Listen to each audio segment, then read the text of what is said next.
Hey, hi, hello, and welcome to my channel. Welcome back to my channel. My name is Andy, sometimes Mouse, and I talk about books and book-related things, and this is the first video that I've been able to film talking at full volume since my child came home, because he's not home for the first time since I gave birth. Oh, since I brought him home. Two different timelines there. Hi, this is going to be my August TBR. Cool. A lot of series continuations, and then we've got a video of books for a video specifically, and then we have my book jar pick for the month. So let's go ahead and get this show on the road and talk about these things. For my series continuations, I'm actually just going to tell you the titles of the books in the series, because I'm so far into most of these, or if I were to read their summaries, it would definitely spoil some things, so we're just gonna run down it real quick. So for my Discworld series that I'm continuing, I will be reading Night Watch, The We Free Men, and Monstrous Regiment, all of those.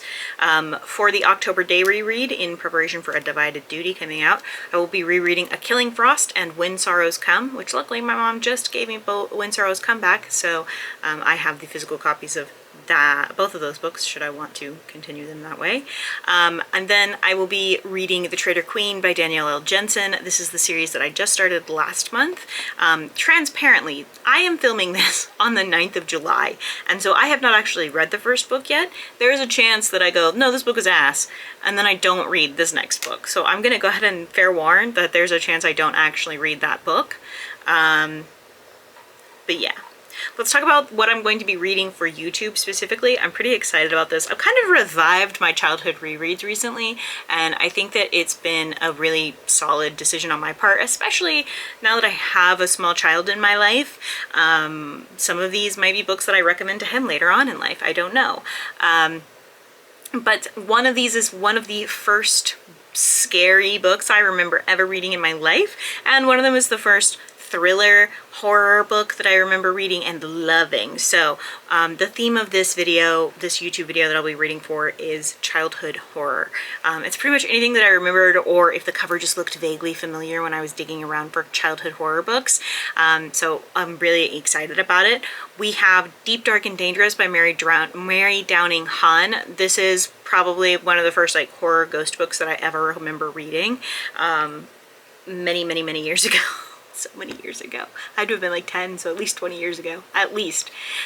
Just before summer begins, 13-year-old Allie finds an odd photograph in an attic. She knows the two children in it are her mother Claire and her aunt Dulce. But who's the third person? The one who's been torn out of the picture. Allie figures she'll find out while she's vacationing in Maine with Dulce and her 4-year-old daughter Emma in the house where Allie's mother's family used to spend summers. Allie, all hopes for relaxation are squashed shortly after their arrival, though, when the girls meet Sissy, a kid who's mean and spiteful and a bad influence on Emma. Strangest of all, Sissy keeps talking about a girl named Teresa who drowned under mysterious circumstances back when Claire and Dulce were kids, and whose body was never found. At first, Allie thinks Sissy's just trying to scare her with a ghost story, but soon she discovers the real reason why Sissy is so angry. Yeah, it's a supernatural ghost story, and I'm excited about it. I think it'll be a good reread for me. Next, we have another book from Mary Downing Hahn, and that's going to be Wait Till Helen Comes. Heather is such a whiny brat, always getting Michael and me into trouble. But since our mother married her father, we're stuck with her, our poor stepsister who lost her real mother in a mysterious fire. But now something terrible has happened. Heather has found a new friend out in the graveyard behind our home, a girl named Helen who died with her family in a mysterious fire over 100 years ago. Now her ghost returns to lure children into the pond, to drown. I don't want to believe in ghosts, but I followed Heather into the graveyard and watched her talk to Helen, and I'm terrified, not for myself, but for Heather. I think it's funny that we've switched like the voice there, but I think it'll be a good read. Then we have the classic, the one I think a lot of people will know, and that is going to be Scary Stories to Tell in the Dark by Alvin Schwartz. This is a bunch of short story collections, including The Girl with the Ribbon around her neck. That story, a lot of people know that story. This is where that story is from.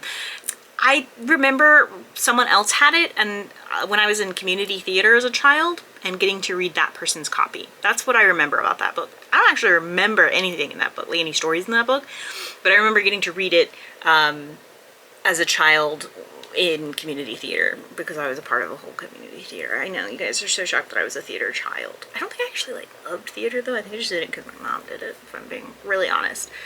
Anyway, Next up we have I Know What You Did Last Summer by Lois Duncan. I've talked about possibly rereading this in a vlog. Sorry, I don't know what's happening to my hair. I talked about possibly rereading this in a vlog, and so I'm excited that I made the decision to actually do this. This is in fact what the movies are based on, and this is probably, I remember reading this book and then going, I need to read everything by Lois Duncan.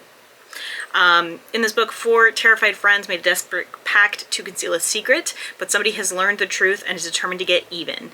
There's an unknown avenger out there who's stalking them in a deadly game. Will he stop at terror, or is he out for revenge? And then I'll be reading Down a Dark Hall, also by Lois Duncan. Why does the exclusive boarding school Blackwood only have 4 students? Kit walks the dark halls and feels a penetrating chill. What terror waits around the next corner? That's the whole summary of that book.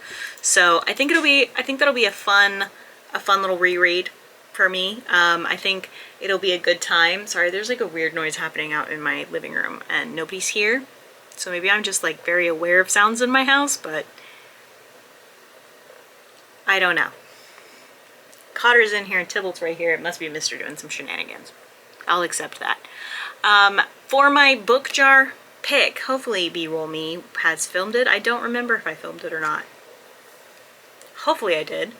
But for my book jar pick, I will be reading The Deathly Fates by Tessia Tsai.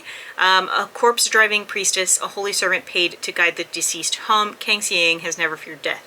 When her beloved father collapses due to his declining health, Seeing realizes that even she is not free from the cruel grasp of mortality. Desperate to provide her father with the medical aid he needs, she accepts a dangerous job that promises a generous commission and travels to a hostile state to retrieve the corpse of a missing prince.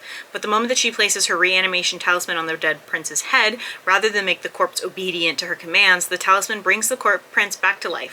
Worse, he won't stay alive for long, not unless he absorbs enough ki, or life force, to keep his soul anchored to his body. Is it chi or is it ki? I think it's chi. In return for a reward worth twice her original commission, she agrees to aid the frustratingly handsome prince in fighting and purifying evil spirits for their chi. But as they journey across the countryside, encountering vengeful ghosts and enemy spies alike, they gradually uncover dark secrets about the prince's death, secrets that can endanger both her father and their entire kingdom. Dun dun dun! Yeah, this is a pretty, like, short TBR for me. I thought about adding a bunch of other books or, like, doing more book jar picks. I think the biggest thing is that I didn't pick a nonfiction book because, frankly, I will probably just end up reading another baby sleep book because I have a few of those still. Or there's a chance that I read a book called Montessori Baby, which is about having a Montessori style raising of your child, which appeals to me. Or at least I think it appeals to me. So I will be likely reading one of those books, either a book about baby sleep or the Montessori Baby book. I've got a few parenting books just in my back pocket that I really want to read, so there's that. But that's it. That's the TBR. She's short, she's sweet. Yeah, that's it. I'm really just kind of saving some of the things, like I'm trying to wrap up a lot of series and save some things for Clear Your Shit. Now that I know all the prompts for Clear Your Shit, which the schedule should be coming out next month. Hold on. The schedule will be coming out in September, and then the prompts will be coming out in October, which means my announcement video will be coming out shortly after that. So I'm kind of just like hoarding some of the books that I have that I need to read for that. And also I don't want to burn myself out because I know that in November and December I just like read a fuck ton of books to, you know, even out my book blanket, to knock things out for Clear Your Shit, that kind of thing. So I'm really hopeful that I continue with that, that I like am set up well for that, but I don't want to burn myself out now. So that's kind of where I'm at. That's where we're at. That's what's going on. But that's it. That's the video. If you've read any of these books, or if you remember any of these books from your childhood, let me know in the comments down below. I'd love to talk about it with you. You guys know I love to talk about books. If you haven't read any, but now you want to, let me know in the comments. I'd love to chat with you. If there's any like themed rereads or reads like you think I should do, let me know in the comments down below. Someone did say I should read like the longest fantasy series, I think was what it was. Unfortunately I have already done that, and that would be the Dragon Riders of Pern, or it's Discworld. People are kind of wishy-washy on which one it is, but it's one of the two, and I've already read The Dragon Riders of Pern, and I am currently reading Discworld, so there's that. But, you know, childhood rereads. I've got some ideas in my back pocket, like I'm thinking unsettling horror, or like motherhood is horror, because there's a lot of books about motherhood being horror, and I'm thinking I could tell you what my top 10, probably 10, or at least top 5 books out of that subgenre are. We could talk about it. I don't know. Does that appeal to anybody? Let me know. I would love to chat, because I've got some room in the schedule for the rest of the year where I need to come up with a video, and I haven't done it yet. So let me know. Let me know. Or else you're just gonna get some rinses and repeats of stuff that you've already seen probably. Okay, anyway, that's it. That's the video. If you liked this, don't forget to like and subscribe and share. I post videos every Tuesdays and Thursdays at 10 a.m. Central Standard Time, except for the first full week of the month, because taking breaks is important. Yeah, so don't forget to take your meds, drink your water, and do something today to take care of yourselves. Like, reread a book from your childhood. It's pretty satisfying to do, so yeah, that's gonna be it. Okay, thanks, bye. Mwah.